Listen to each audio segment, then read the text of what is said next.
Hello hi friends, welcome back to my YouTube channel. ಮೊದಲನೇದಾಗಿ ಇವತ್ತು ಶ್ರಾವಣ ಸೋಮವಾರದ ಎರಡನೇ ಸೋಮವಾರ ಪೂಜೆ ವಿಧಾನ ಸ್ನೇಹಿತರೆ. ಮತ್ತು ನಮ್ಮ ಮನೆಯಲ್ಲಿ ಇವತ್ತು ಸರಳವಾಗಿ ಬೇಗನೆ ಎದ್ದು ಪೂಜೆ ಎಲ್ಲ ಮುಗಿಸ್ಕೊಂಡು ತದನಂತರ ಬಾಗಿಲು ಕೂಡ ರಂಗೋಲಿ ಕೂಡ ಬಿಟ್ಟಿದ್ದೀನಿ. ಇವತ್ತಿನ ದಿನ ತುಂಬ ಒಳ್ಳೆಯ ದಿನ ಅಂತಲೇ ಹೇಳ್ಬೋದು. ಯಾಕಂದರೆ ಶ್ರಾವಣದಲ್ಲಿ ನಾವು ಏನೇ ಒಂದು ಶುಭ ಕಾರ್ಯಗಳಾಗಲಿ ಅಥವಾ ಏನೇ ಒಂದು ಹೊಸ ಕಾರ್ಯಗಳಿಗೆ ಕೈ ಹಾಕಿದರೆ ತುಂಬ ಒಳ್ಳೆಯದು ಅಂತ ಹೇಳ್ತಾರೆ. ಹಾಗಾಗಿ ಇವತ್ತಿನ ದಿನ ನಾನು ಕೂಡ ಬೇಗನೆ ಎದ್ದು ಪೂಜೆ ಎಲ್ಲ ಮುಗಿಸ್ಕೊಂಡೆ. ತದನಂತರ ಮನೆಯಲ್ಲಿ ನಾವು ಆದಷ್ಟು ಈ ಒಂದು ಸಮಯದಲ್ಲಿ ಪೂಜೆ ಎಷ್ಟು ಬೇಗನೆ ಮಾಡ್ತೀವೋ ಅಷ್ಟು ತುಂಬ ಒಳ್ಳೆಯದು ಸ್ನೇಹಿತರೆ. ಮನೆಯಲ್ಲಿ ಕೂಡ ಪಾಸಿಟಿವ್ ವೈಬ್ಸ್ ಅನ್ನೋದು ತುಂಬ ಚೆನ್ನಾಗಿರುತ್ತೆ. ಇದಾದ ಬಳಿಕ ನೋಡ್ರಿ, ಇವತ್ತು ತಿಂಡಿಗೆ ಅಂತ ನಾನು ಪಲಾವ್ ಮಾಡ್ತಾಯಿದ್ದೀನಿ. ನಾರ್ಮಲಾಗೇ ಇರುತ್ತೆ ಪಲಾವ್ ಅಂತೂ, ತುಂಬ ಅಂದರೆ ತುಂಬ ಚೆನ್ನಾಗಿರುತ್ತೆ. ಇದಕ್ಕೆ ನಾವು ಮಸಾಲೆ ಏನು ರುಬ್ಬಿ ಹಾಕ್ತಾಯಿಲ್ಲ. ನಾರ್ಮಲಾಗೆ ಎಲ್ಲ ಟೊಮೊಟೊ ಮತ್ತು ತರಕಾರಿಗಳು ಯಾವುದೆಲ್ಲ ಬೇಕು ನಿಮಗೆ ಆ ತರಕಾರಿಗಳನ್ನು ಬಳಸಿ ಈ ಒಂದು ಪಲಾವನ್ನು ಮಾಡ್ತಾಯಿದ್ದೀನಿ. ಇದಕ್ಕೆ ನೋಡಿರಿ, 1-2 ಸ್ಪೂನ್ ಆಗೋಷ್ಟು ಎಣ್ಣೆ ಮತ್ತು 1 ಸ್ಪೂನ್ ಆಗೋಷ್ಟು ತುಪ್ಪ ಹಾಕ್ಕೊಂಡು, ತದನಂತರ ಒಂದು ಚಕ್ಕೆ, ಒಂದು ಲವಂಗ, ತದನಂತರ ಒಂದು ಸ್ವಲ್ಪ ಸೋಂಪು ಕಾಳು ಹಾಕ್ಕೊತಾ ಇದ್ದೀನಿ. ಇದಕ್ಕಷ್ಟೇ, ನಾನು ಜಾಸ್ತಿ ಯಾವುದು ಸ್ಪೈಸಸ್ ಐಟಮು ಹಾಕ್ತಾಯಿಲ್ಲ. ಇದಕ್ಕೆ ಬೇಕಂದರೆ ನೀವು ಮಸಾಲೆನೂ ರುಬ್ಬಿ ಹಾಕ್ಕೋಬೋದು, ಆದರೆ ನಾನು ಮಸಾಲೆ ಯಾವುದು ರುಬ್ತಾಯಿಲ್ಲ. ರುಬ್ಬಿ ಹಾಕ್ತಾನೆ ತುಂಬ ಚೆನ್ನಾಗಿ ಬರುತ್ತೆ. ಹೆವಿ ಮಸಾಲೆ ಹಾಕೋಕ್ಕಿಂತ ಈ ರೀತಿ ನಾರ್ಮಲಾಗಿ ಮಾಡೋದು ತುಂಬ ಚೆನ್ನಾಗಿರುತ್ತೆ ಸ್ನೇಹಿತರೆ. ತದನಂತರ ನೋಡಿರಿ, ಇದಕ್ಕೆ 1 ಸ್ಪೂನ್ ಆಗೋಷ್ಟು ಜಿಂಜರ್ ಗಾರ್ಲಿಕ್ ಪೇಸ್ಟು ಹಾಕ್ಕೊಂಡು ಕಟ್ ಮಾಡಿ ಇಟ್ಟಿರುವಂಥ ಈ ಎಲ್ಲ ತರಕಾರಿಗಳನ್ನು ಇದಕ್ಕೆ ಹಾಕ್ಕೊತಾ ಇದ್ದೀನಿ. ನೀವು ಬೇಕಂದರೆ ಇದಕ್ಕೆ ತರಕಾರಿಗಳನ್ನು ಎಕ್ಸ್ಟ್ರಾ ಆ್ಯಡ್ ಮಾಡ್ಬೋದು. ನಾನಿಲ್ಲಿ ಪೊಟೊಟೊ ಮತ್ತು ಬೀನ್ಸು, ಆನಿಯನು, ನವಲಕೋಸು, ಟೊಮೊಟೊ ಹಾಕಿದ್ದೀನಿ. ಇದಕ್ಕೆ ಬೇಕಂದರೆ ನೀವು ಕ್ಯಾರೆಟು, ಬೀಟ್ರೋಟು ಎಲ್ಲವನ್ನು ಹಾಕ್ಕೋಬೋದು. ಸರಳವಾಗೇ ಇರುತ್ತೆ, ಟೇಸ್ಟ್ ಅಂತೂ ತುಂಬ ಚೆನ್ನಾಗಿರುತ್ತೆ. ಮಕ್ಕಳಿಗೆ ಬೆಳಗಿನ ಬ್ರೇಕ್ಫಾಸ್ಟ್ಗೆ ಅಥವಾ ಲಂಚ್ ಬಾಕ್ಸ್ಗೂ ತುಂಬ ಚೆನ್ನಾಗಿರುತ್ತೆ. ಹೆವಿಯಾಗಿ ಮಸಾಲೆನೂ ಇರೋದಿಲ್ಲ, ಲೈಟಾಗಿ ಹಾಕಿ ಮಾಡ್ಬೋದು. ಮತ್ತು ಬೆಳಗಿನ ಬ್ರೇಕ್ಫಾಸ್ಟ್ ಅಂತೂ ತುಂಬ ಟೇಸ್ಟಿಯಾಗಿರುತ್ತೆ ಅಂತಲೇ ಹೇಳ್ಬೋದು ಸ್ನೇಹಿತರೆ. ಇದಾದ ಬಳಿಕ ನೋಡಿರಿ, ಒಂದು ಸ್ವಲ್ಪ ಕೊತ್ತಂಬರಿ ಸೊಪ್ಪು ಇದಕ್ಕೆ ಕಟ್ ಮಾಡಿ ಸೇರಿಸ್ಕೊಂಡಿದ್ದೀನಿ. ಮತ್ತು ಇವತ್ತು ಶ್ರಾವಣದಲ್ಲಂತೂ ತುಂಬ ಅಂದರೆ ತುಂಬ ನಮ್ಮ ಹಳ್ಳಿ ಕಡೆ ಸುಮಾರು ರೆಸಿಪಿಗಳನ್ನು ಮಾಡ್ತಿರ್ತಾರೆ. ಯಾಕಂದರೆ ಶ್ರಾವಣದಲ್ಲಿ ಸುಮಾರು ಸ್ವೀಟ್ ಅಂತೂ ಮಾಡೇ ಮಾಡ್ತಿರ್ತಾರೆ. ಅದೇ ರೀತಿ ನಾನು ಕೂಡ ಇವತ್ತು ಹಣ್ಣನ್ನು ಜಾಸ್ತಿ ಹಣ್ಣು ತೊಗೊಂಡ್ಬಂದಿದ್ವಲ್ಲ ವರಮಹಾಲಕ್ಷ್ಮಿಯಲ್ಲಿ, ಹಾಗಾಗಿ ಹಣ್ಣುಗಳನ್ನು ವೇಸ್ಟ್ ಮಾಡೋ ಬದಲಾಗಿ ಆದರೆ ಒಂದು ಹಣ್ಣಿನಿಂದ ಯಾವ ರೀತಿ ಒಂದು ಸ್ವೀಟ್ ಮಾಡ್ಬೋದು ಅಂತ ಶೇರ್ ಮಾಡ್ಕೊತಾ ಇದ್ದೀನಿ. ಹಾಗಾಗಿ ದಯವಿಟ್ಟು ವಿಡಿಯೋನ ಸ್ಕಿಪ್ ಮಾಡಬೇಡಿ ಸ್ನೇಹಿತರೆ. ತದನಂತರ ನೋಡಿರಿ, ಇದಕ್ಕೆ ಉಪ್ಪು ಅದೆಲ್ಲ ಹಾಕ್ಕೊಂಡು ಬೇಯೋದಕ್ಕೆ ಬಿಟ್ಟಿದ್ದೆ. ಇವಾಗ ನೆನೆಸಿರುವಂಥ ಅಕ್ಕಿನ 1-2 ಗ್ಲಾಸ್ ಆಗೋಷ್ಟು ಅಕ್ಕಿನ ಇದಕ್ಕೆ ಸೇರಿಸ್ಕೊಂಡಿದ್ದೀನಿ. ಕಡಿಮೆ ಕ್ವಾಂಟಿಟಿಯಲ್ಲೇ ನಾ ಈ ಒಂದು ಎಲ್ಲ ಅಡುಗೆ ಮಾಡ್ತಾ ಇರೋದು, ಯಾಕಂದರೆ ನಾವು ಇಬ್ಬರಿಗೆ ಆಗೋಷ್ಟು ಮಾಡ್ಕೊತಾ ಇರೋದು. ಇದು ಕೂಡ ಪಲಾವ್ ಕೂಡ ರೆಡಿ ಆಗ್ತಾಯಿದೆ. ಯಾಕಂದರೆ ಇವತ್ತು ಆದಷ್ಟು ಸೋಮವಾರ ಆದ ಕಾರಣ ಬೇಗನೆ ಎದ್ದೆ, ಪೂಜೆನೂ ಕೂಡ ಬೇಗನೆ ಆಯಿತು. ನನಗಂತೂ ಮನಸ್ಸಿಗೆ ಒಂದು ಸ್ವಲ್ಪ ಪಾಸಿಟಿವ್ ಆಗಿ ಮನಸ್ಸು ಕೂಡ ಇರುತ್ತೆ. ಯಾಕಂದರೆ ನಾವು ಕೆಲಸ ಇಟ್ಕೊಂಡು ಮಾಡಬೇಕು ಅಂದ್ಕೊಂಡ್ವಿ ಅಂದರೆ ಆಗೋದಿಲ್ಲ. ಆದಷ್ಟು ಬೇಗನೆ ಎದ್ದು ಕೆಲಸ ಮಾಡೋದಕ್ಕೆ ಟ್ರೈ ಮಾಡಿದರೆ ಎಲ್ಲ ಕೆಲಸನೂ ಬೇಗನೆ ಆಗುತ್ತೆ. ಮನಸ್ಸಿಗೂ ಕೂಡ ಒಂದು ಸ್ವಲ್ಪ ಪ್ರಶಾಂತವಾಗಿ ಅನಿಸುತ್ತೆ ಅಂತಲೇ ಹೇಳ್ಬೋದು. ಇದಾದ ಬಳಿಕ ನಾನು ಕೂಡ ತಿಂಡಿ ತಿಂತಾ ಇದ್ದೆ. ಬನ್ನಿ ತಿಂಡಿ ತಿನ್ನೋಣ. ಇವತ್ತು ಪಲಾವ್ ಅಂತೂ ತುಂಬ ಅಂದರೆ ತುಂಬ ಚೆನ್ನಾಗಿತ್ತು. ನನಗಂತೂ ತುಂಬ ಅಂದರೆ ತುಂಬ ಇಷ್ಟ ಆಯಿತು. ಮತ್ತು ಮಸಾಲೆನೂ ಹೆವಿಯಾಗಿ ಮಸಾಲೆ ಹಾಕಿಲ್ಲ. ಏನಾದರೂ ಅರ್ಜೆಂಟಲ್ಲಿ ಮಾಡಬೇಕಂದ್ರೆ ಈ ರೀತಿ ಮಾಡ್ಕೊಳ್ಳೋದು ಬೆಸ್ಟು. ಯಾಕಂದರೆ ಸಾಂಬಾರು ರೈಸು ಸಪ್ರೇಟ್ ಮಾಡೋ ಬದಲು ಈ ರೀತಿ ಮಾಡೋದು ತುಂಬ ಚೆನ್ನಾಗಿರುತ್ತೆ, ಗಡಿಬಿಡಿಯಲ್ಲಿ ಮಾಡಬೇಕು ಅಂದರೆ. ಮತ್ತು ಇದಾದ ಬಳಿಕ ನೋಡಿರಿ, ವರಮಹಾಲಕ್ಷ್ಮಿಗೆ ತಂದಂಥ ಹಣ್ಣುಗಳು ತುಂಬಾ ಇತ್ತು, ನೋಡ್ತಿದ್ರಲ್ಲ. ಎಲ್ಲೋ ಈ ರೀತಿ ಕಪ್ಪಾಗ್ಬಿಟ್ಟಿತ್ತು. ಅದಕ್ಕೋಸ್ಕರ ಒಂದು ಸ್ವಲ್ಪ ಈ ಹಣ್ಣುಗಳಿಂದ ನಾನು ಒಂದು ಸ್ವಲ್ಪ ಸಿಹಿ ಕಡುಬು ಮಾಡಬೇಕು ಅಂತ ಎತ್ತಿಟ್ಕೊತಾ ಇದ್ದೀನಿ. ಆದಷ್ಟು ನಾವೇನು ಜಾಸ್ತಿ ನಮ್ಮ ಮನೇಲಿ ಏನು ಸ್ವೀಟ್ ತಿನ್ನಲ್ಲ. ನನಗೆ ಸಿಹಿ ಕಡುಬು ಅಂದರೆ ತುಂಬ ಇಷ್ಟ. ಹಾಗಾಗಿ ಒಂದು ಸ್ವಲ್ಪ ಲಕ್ಷ್ಮೀ ದೇವಿಗೆ ಒಡೆದಿರುವಂಥ ಕಾಯಿ ಇತ್ತು, ತೆಂಗಿನಕಾಯಿ ಮತ್ತು ಬಾಳೆಹಣ್ಣು ಇತ್ತು. ಹಾಗಾಗಿ ಈ ಒಂದು ರೆಸಿಪಿನ ಟ್ರೈ ಮಾಡೋಣ ಅಂತ ಅಂದ್ಕೊತಾ ಇದ್ದೆ. ಅದಕ್ಕೋಸ್ಕರ ಇವಾಗ ಹಣ್ಣು ಇತ್ತು ಮನೆಯಲ್ಲಿ, ಹಾಗಾಗಿ ಮಾಡೋಣ ಅಂತ ಅಂದ್ಕೊಂಡಿದ್ದೀನಿ. ಮತ್ತು ವರಮಹಾಲಕ್ಷ್ಮಿಗೆ ತಂದಿರುವಂಥ ಬಾಳೆ ಎಲೆಗಳು ಕೂಡ ಹಾಗೆ ಎತ್ತಿಟ್ಟಿದ್ದೆ ಒಂದು ಸ್ವಲ್ಪ ಕವರಲ್ಲಿ, ತುಂಬ ಫ್ರೆಶ್ ಆಗಿದೆ. ನನಗಂತೂ ತುಂಬ ಇಷ್ಟ ಆಯಿತು. ಯಾಕಂದರೆ ಅವು ಹಚ್ಚ ಹಸಿರಾಗಿ ಎಲೆಗಳಿದ್ದಕ್ಕೆ ನನಗೆ ಬಿಸಾಕೋಕ್ಕೆ ಮನಸ್ಸು ಬರಲಿಲ್ಲ. ಹಾಗಾಗಿ ಈ ಒಂದು ಬಾಳೆ ಎಲೆಯಲ್ಲಿ ಏನಾದರೂ ಒಂದು ರೆಸಿಪಿ ಮಾಡಬೇಕು ಅಂತ ಟ್ರೈ ಮಾಡೋಕ್ಕಂತ ಇಟ್ಟಿದ್ದೀನಿ. ಯಾಕಂದರೆ ನಂಗೆ ಬಾಳೆ ಎಲೆಲಿ ಊಟ, ಬಾಳೆ ಎಲೆಲಿ ಏನಾದರೂ ಪ್ರಸಾದ ಮಾಡಬೇಕಂದ್ರೆ ತುಂಬ ಇಷ್ಟ. ಗ್ರೀನಾಗಿ ತುಂಬ ಚೆನ್ನಾಗಿರುತ್ತಲ್ಲ.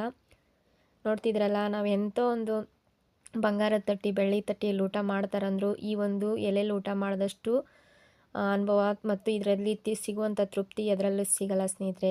ನೋಡ್ತಿದ್ರಲ್ಲ, ಎಲೆಗಳಂತೂ ನಂಗೆ ತುಂಬ ಇಷ್ಟ ಆಯಿತು. ಈ ತಂದೆ ನಾನು ಶುಕ್ರವಾರಕ್ಕೆ ಅಂತ ತಂದಿರೋದು, ಇವತ್ತು ಸೋಮವಾರಕ್ಕೆ ಮಾಡ್ತಾ ಇರೋದು. ನೋಡ್ತಿದ್ರಲ್ಲ ಎಷ್ಟು ಫ್ರೆಶ್ ಆಗಿದೆ ಎಲೆಗಳಂತೂ. ಒಂದು ಕವರಲ್ಲಿ ಹಾಕಿ ನೀಟಾಗಿ ಇಟ್ಟಿದ್ದೆ, ಎತ್ತಿಟ್ಟಿದ್ದೆ. ಹಾಗಾಗಿ ಇದನ್ನೊಂದು ಸ್ವಲ್ಪ ನೀಟಾಗೆ ತೊಳಿತಾ ಇದ್ದೀನಿ. ತೊಳೆದು ಇದನ್ನ ಇವಾಗ ಸಿಹಿ ಕಡುಬಿಗೆ ರೆಡಿ ಮಾಡ್ಕೊತಾ ಇದ್ದೀನಿ ಸ್ನೇಹಿತರೆ. ನನಗಂತೂ ಬಾಳೆ ಎಲೆಯಲ್ಲಿ ಊಟ ಮಾಡೋದು ಮತ್ತು ಬಾಳೆ ಎಲೆಯಲ್ಲಿ ಏನಾದರೂ ರೆಸಿಪಿ ಮಾಡಬೇಕಂದ್ರೆ ತುಂಬ ಇಷ್ಟ ಆಗುತ್ತೆ. ಅದಕ್ಕೋಸ್ಕರ ಹೀಗಾಗಿ ಇವತ್ತು ಈ ಒಂದು ರೆಸಿಪಿಗೆ ಈ ಒಂದು ಎಲೆನ ಬಳಸ್ತಾ ಇದ್ದೀನಿ. ತದನಂತರ ನೋಡಿರಿ, ಸಿಹಿ ಕಡುಬು ಮಾಡೋದಕ್ಕೆ ಒಂದು 2-3 ಸ್ಪೂನ್ ಆಗೋಷ್ಟು ತುಪ್ಪ ಹಾಕ್ಕೊಂಡಿದ್ದೀನಿ. ತುಪ್ಪ ಕಾದ ಬಳಿಕ ಇದಕ್ಕೆ ಒಂದು ಸ್ವಲ್ಪ ಡ್ರೈ ಫ್ರೂಟ್ಸು ಸೇರಿಸ್ಕೊತಾ ಇದ್ದೀನಿ. ನಿಮ್ಗೆ ಯಾವ ಬೇಕೋ ಆ ಡ್ರೈ ಫ್ರೂಟ್ಸು ಸೇರಿಸ್ಕೋಬೋದು, ಇದ್ದರೆ ಹಾಕ್ಕೋಬೋದು, ಇಲ್ಲಾಂದರೆ ಇಲ್ಲ. ಸಿಹಿ ಕಡುಬು ಹಾಗೆ ಮಾಡ್ಬೋದು, ಆದರೆ ನಾನು ಒಂದು ಸ್ವಲ್ಪ ಡ್ರೈ ಫ್ರೂಟ್ಸ್ ಸೇರಿಸೋಣ ತುಂಬ ಚೆನ್ನಾಗಾಗುತ್ತೆ ಅಂತ ಡ್ರೈ ಫ್ರೂಟ್ಸು ಸೇರಿಸ್ಕೊಂಡಿದ್ದೀನಿ. ಇದಕ್ಕೆ ನಾನು ದ್ರಾಕ್ಷಿ, ಬಾದಾಮಿ ಸೇರಿಸ್ಕೊಂಡಿದ್ದೀನಿ. ತದನಂತರ ಬಾಳೆಹಣ್ಣು ಕೂಡ ಈ ರೀತಿ ತುಪ್ಪದಲ್ಲಿ ಹುರಿಬೇಕಾಕತ್ರಿ. ತುಪ್ಪದಲ್ಲಿ ಎಷ್ಟು ಚೆನ್ನಾಗಿ ಹುರಿತೇವೋ ಈ ಒಂದು ಬಾಳೆಹಣ್ಣು ಅಷ್ಟು ಚೆನ್ನಾಗಿ ಬರುತ್ತೆ.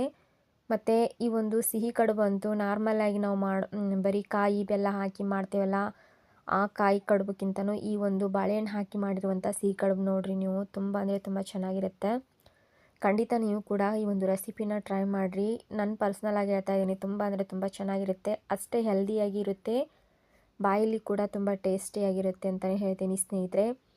ತದನಂತರ ನೋಡಿರಿ, ಇದಕ್ಕೆ 1 ಬಟ್ಲಾಗೋಷ್ಟು ಬೆಲ್ಲನೂ ಸೇರಿಸ್ಕೊತಾ ಇದ್ದೀನಿ. ಬೆಲ್ಲನೂ ಕೂಡ ಈ ರೀತಿ ಚೆನ್ನಾಗಿ ಮೆಲ್ಟ್ ಆಗೋವರೆಗೂ ನೀಟಾಗಿ ಕರಗೋವರೆಗೂ ನಾವು ಮಿಕ್ಸ್ ಮಾಡಬೇಕಾಗುತ್ತೆ. ಇದಕ್ಕಿವಾಗ 1 ಬಟ್ಲಾಗೋಷ್ಟು ಹಸಿಕಾಯಿ ತುರಿದಿಟ್ಟಿದ್ದೆ, ಅದನ್ನು ಕೂಡ ಸೇರಿಸ್ಕೊತಾ ಇದ್ದೀನಿ. ಆಲ್ಮೋಸ್ಟು ಈ ಒಂದು ಶ್ರಾವಣದಲ್ಲಿ ಎಲ್ಲ ಪೂಜೆಗಳಿಗಾಯಿತು, ಯಾವುದಕ್ಕೆ ಒಂದು ಕಾಯಿ ಆಯಿತು, ಬೆಲ್ಲ ನಾವು ಬೆಳೆಸಿರ್ತೀವಿ, ಹಣ್ಣು ಪ್ರತಿಯೊಂದನ್ನು ಬಳಸ್ತೀವಿ. ಆದರೆ ಈ ಒಂದು ಮಳೆ ಸೀಸನಲ್ಲಿ ಯಾವುದು ನಮಗೆ ಹೀಟಿನ ಪದಾರ್ಥ ತಿನ್ನಬೇಕು ಅನ್ನೋದು ಈ ಒಂದು ಮಳೆಯಲ್ಲಿ ತುಂಬ ಒಳ್ಳೆಯದು ಸ್ನೇಹಿತರೆ. ಹಾಗಾಗಿ ಯಾಕಂದರೆ ವೆದರು ಯಾವ ರೀತಿ ಇರುತ್ತೋ ಆ ಒಂದು ವೆದರ್ಗೆ ತಕ್ಕಂತೆ ನಾವು ಪದಾರ್ಥಗಳನ್ನು ಮಾಡ್ಕೊಳ್ಳೋದು ಬೆಸ್ಟು. ಈ ಒಂದು ವೆದರ್ಗೆ ನಾನು ಈ ಒಂದು ಸಿಹಿ ಕಡುಬನ್ನು ಮಾಡ್ತಾಯಿದ್ದೀನಿ. ಯಾಕಂದರೆ ಶ್ರಾವಣದಲ್ಲಂತೂ ಸುಮಾರು ಸ್ವೀಟು ರೆಸಿಪಿಗಳನ್ನು ತಿಂತೀವಿ, ಅದೇ ರೀತಿ ಇದು ಕೂಡ ತುಂಬ ಸ್ಪೆಷಲ್ ಆದಂಥ ಸ್ವೀಟ್ ಅಂತಲೇ ಹೇಳ್ಬೋದು. ತದನಂತರ ನೋಡಿರಿ, ಇದಕ್ಕೆ 1 ಬಟ್ಲಾಗೋಷ್ಟು ಅಕ್ಕಿ ಹಿಟ್ಟನ್ನು ಸೇರಿಸ್ಕೊಂಡಿದ್ದೀನಿ. ನೀವು ಅಕ್ಕಿ ಹಿಟ್ಟು ಬದಲಾಗಿ ರವೆನೂ ಸೇರಿಸ್ಕೋಬೋದು. ಬಾಂಬೆ ರವೆನೂ ಸೇರಿಸ್ಕೊಂಡು ಮಿಕ್ಸ್ ಮಾಡಿ ಈ ರೀತಿ ಮುದ್ದೆ ಆಕಾರದಾಗ ಮಾಡಿಕೊಂಡು ಕಡುಬಿಗೆ ತಯಾರು ಮಾಡ್ಕೋಬೋದು. ನೋಡ್ತಿದ್ದೀರಲ್ಲ, ಎಲ್ಲಿನೂ ಕೂಡ ತಳ ಹಿಡಿದಿಲ್ಲ, ತುಂಬ ಚೆನ್ನಾಗಿ ಮಿಕ್ಸ್ ಆಗಿದೆ. ಇದಕ್ಕಿವಾಗ ಒಂದು 2-3 ಸ್ಪೂನ್ ಆಗೋಷ್ಟು ಮತ್ತೆ ತುಪ್ಪನ ಸೇರಿಸ್ಕೋಬೇಕಾಗುತ್ತೆ ರೀ. ತುಪ್ಪ ಎಷ್ಟು ಸೇರಿಸ್ತೇವೋ ಅಷ್ಟು ತುಂಬ ಚೆನ್ನಾಗಿ ಬರ್ತಾವೆ ಕಡುಬು ಅನ್ನೋದು. ಹಾಗಾಗಿ ಇದಕ್ಕೆ ಒಂದು ಸ್ವಲ್ಪ ತುಪ್ಪನ ಸೇರಿಸ್ಕೊತಾ ಇದ್ದೀನಿ. ಮತ್ತು ಈ ಒಂದು ಕಡುಬನ್ನ ಬಿಸಿ ಬಿಸಿ ಇರ್ತಾನೆ ತಿನ್ನಬೇಕಾಗುತ್ತೆ, ಭಾಳ ಅಂದ್ರೆ ಭಾಳ ಮಸ್ತಾಗಿರ್ತೈತೆ ರೀ. ಆರಿದ ಮೇಲೆ ತಿನ್ನೋದಕ್ಕಿಂತ ಬಿಸಿ ಇರುವಾಗ ಈ ಒಂದು ಸಿಹಿ ಕಡುಬನ್ನ ತಿನ್ನಿರಿ, ಭಾಳ ಅಂದ್ರೆ ಭಾಳ ಮಸ್ತಾಗಿರ್ತೈತಿ. ಮತ್ತು ಅದರಲ್ಲಂತೂ ಮಲೆನಾಡು ಸೈಡು ಈ ಒಂದು ಸಿಹಿ ಕಡುಬು ಸ್ಪೆಷಲ್ ರೀ. ಹಾಗಾಗಿ ನಾನು ಕೂಡ ಈ ಒಂದು ಕಡುಬನ್ನ ಇವತ್ತು ಟ್ರೈ ಮಾಡ್ತಾಯಿದ್ದೀನಿ. ಶ್ರಾವಣದಲ್ಲಂತೂ ಸ್ಪೆಷಲ್ ಅಂತಲೇ ಹೇಳ್ಬೋದು. ಮನೇಲಿ ಏನಾದರೂ ಹಣ್ಣುಗಳೇನಾದರೂ ಮಿಕ್ಕಿದರೆ ಅಥವಾ ನಿಮಗೇನಾದರೂ ತಿನ್ನಂಗೆ ಅನಿಸಿದರೆ ಈ ರೀತಿ ಒಂದು ಸ್ಪೆಷಲ್ ರೆಸಿಪಿನ ಮಾಡ್ಕೊಳ್ರಿ. ಜಾಸ್ತಿ ಸ್ವೀಟು ಇರೋದಿಲ್ಲ, ಲೈಟಾಗಿರುತ್ತೆ, ತುಂಬ ಚೆನ್ನಾಗಿರುತ್ತೆ. ಇದಾದ ಬಳಿಕ ನೋಡಿರಿ, ಬಾಳೆ ಎಲೆನ ಈ ರೀತಿ ಒಲೆ ಮೇಲೆ ಬಿಸಿ ಮಾಡ್ಕೊತಾ ಇದ್ದೀನಿ. ಒಂದು ಸ್ವಲ್ಪ ಸಾಫ್ಟ್ ಆಗೋವರೆಗೂ ಬಿಸಿ ಮಾಡ್ಕೋಬೇಕಾಗುತ್ತೆ.